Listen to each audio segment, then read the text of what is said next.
জিলহজ মাসের প্রথম 10 দিন এতটা ফজিলতপূর্ণ একটা দিন, এমন একটা গুরুত্বপূর্ণ সময়। এই সময় বান্দা দোয়া করতে দেরি হয়, বান্দার দোয়া আল্লাহ কবুল করতে দেরি হয় না। সুবহানাল্লাহ পড়বেন না সবাই? জিলহজ মাসের প্রথম 10 দিন আমরা কি কি আমল করব? এর কারণ হচ্ছে জিলহজ মাসের প্রথম 10 দিনের সিগনিফিকেন্স, ফজিলত অনেক বেশি বাড়িয়ে দিয়েছে একজন। তিনি কে? কোরআনে আসছে ওয়াল ফজর ওয়া লায়ালিন আশর। আল্লাহ তাআলা এখানে কসম করেছেন ফজরের এবং 10টি রজনীর। মুফাসসিরিন ইকরাম লিখেছেন এই 10 রজনীর দ্বারা উদ্দেশ্য হচ্ছে জিলহজ মাসের প্রথম 10 দিন।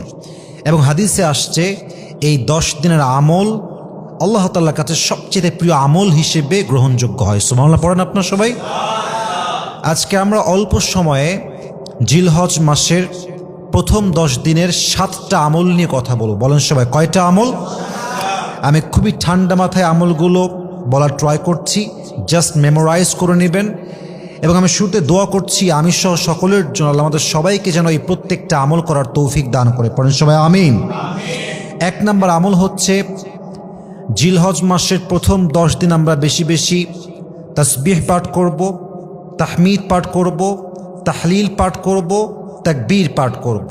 তাকবীর মানে হচ্ছে আল্লাহু আকবার, তাসবিহ মানে হচ্ছে সুবহানাল্লাহ, তাহমিদ মানে হচ্ছে আলহামদুলিল্লাহ, তাহলিল মানে হচ্ছে লা ইলাহা ইল্লাল্লাহ।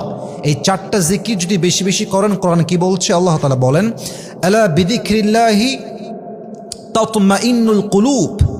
তুমি যদি তোমার মনের শান্তি পেতে চাও, মনের যে সুকুন, if you want to get the mental peace of your heart, যদি তুমি তোমার মনের প্রশান্তি খুঁজে পেতে চাও, মানসিক শান্তি খুঁজে পেতে চাও, তবে অবশ্যই রবের স্মরণ বেশি বেশি করো।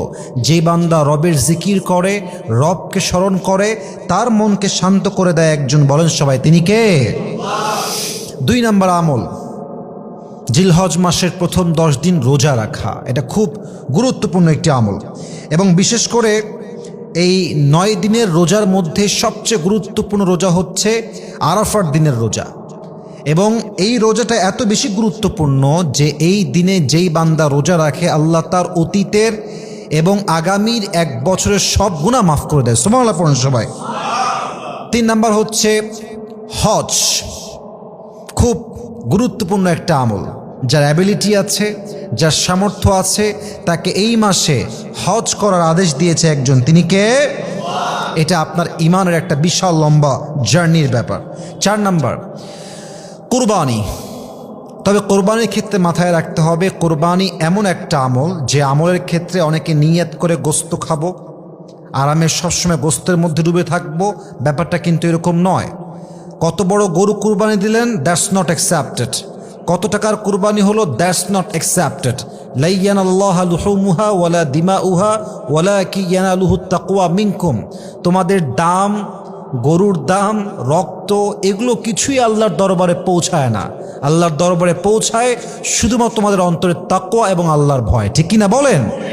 অতএব গরুর গোস্ত আল্লাহর কাছে যাবে না এবং গরুর দাম কত, গরুর প্রাইস কত ছিল, ইটস নট অ্যাকসেপ্টেড। মূল হচ্ছে আপনার হৃদয়ের তাকওয়া, ভয় থাকতে হবে একজনের। তিনি কে? 4 নম্বর আমল হচ্ছে কোরবানি করা। 5 নম্বর সাপ্লিকেশন, বেশি বেশি দোয়া করা। জিলহজ মাসের প্রথম 10 দিন এতটা ফজিলতপূর্ণ একটা দিন, এমন একটা গুরুত্বপূর্ণ সময়। এই সময় বান্দা দোয়া করতে দেরি হয়, বান্দার দোয়া আল্লাহ কবুল করতে দেরি হয় না। সুবহানাল্লাহ পড়বেন না সবাই?